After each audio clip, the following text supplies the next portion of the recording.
The history of the Berber people begins with their arrival to northwest Africa. The Berber languages are part of the Afro-Asiatic language group, which includes the Semitic, Chadic, Cushitic, and ancient Egyptian languages. Around 8000 BC, the North African Afro-Asiatic group split off, and the ancestors of the Berbers moved into northwest Africa. Interestingly, the Sahara was not a desert until 3000 BC.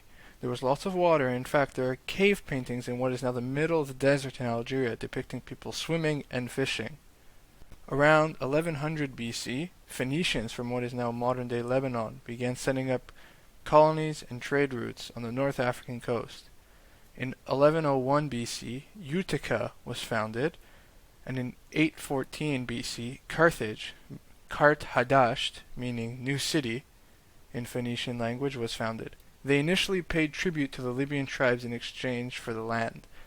As time went on, Carthage became more and more independent from its mother city of Tyre, and eventually surpassed her economically and began to have an empire of her own. Carthage eventually gained hegemony over all the other Phoenician colonies in the western Mediterranean and became one of the great powers in the region.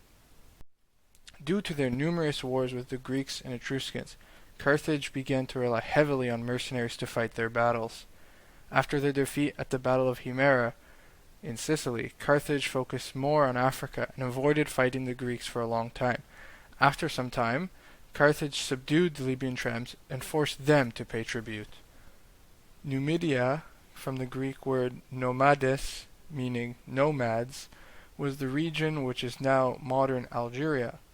There were two main kingdoms here, the Massili in the east, with their capital in Sirta and before in Duga, and the Masaicili in the west, in their capital in Siga.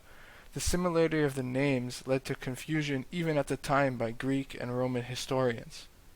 The Carthaginians used the two kingdoms and tribes to fight against each other for their own political gains. In antiquity, the Numidian Cavalry was famous for being the best cavalry in all of Africa, using their light cavalry tactics and skirmishing and not engaging the enemy. They built a great reputation and were used by Carthage initially in their wars in Spain and Italy against the Romans and the Spanish tribes, and eventually they were used by the Romans themselves as a form of auxiliary troops to fight with the Roman legions. As a result of their defeat in the First Punic War to the Roman Republic, Carthage had to pay war reparations in the form of silver to Rome. Because most of their army was based off mercenaries, and they hadn't been paid yet, this led to a big labor dispute. While the Carthaginians agreed to pay the foreign mercenaries, the Libyan native mercenaries were concerned that the Carthaginians would betray them and convinced the rest of the mercenaries to rise up. So then all the mercenaries, supported by local Libyans, fed up by being oppressed by the Carthaginians, rose up and waged a long war around 240 BC against the Carthaginians.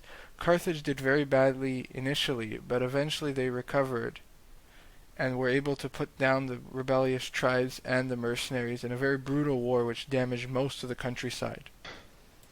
The arrival of the Carthaginians and all the events, including the Mercenary War and the Punic Wars, especially the first, lead to the context of the next major figure in Berber history, Massinissa, first king of United Numidia.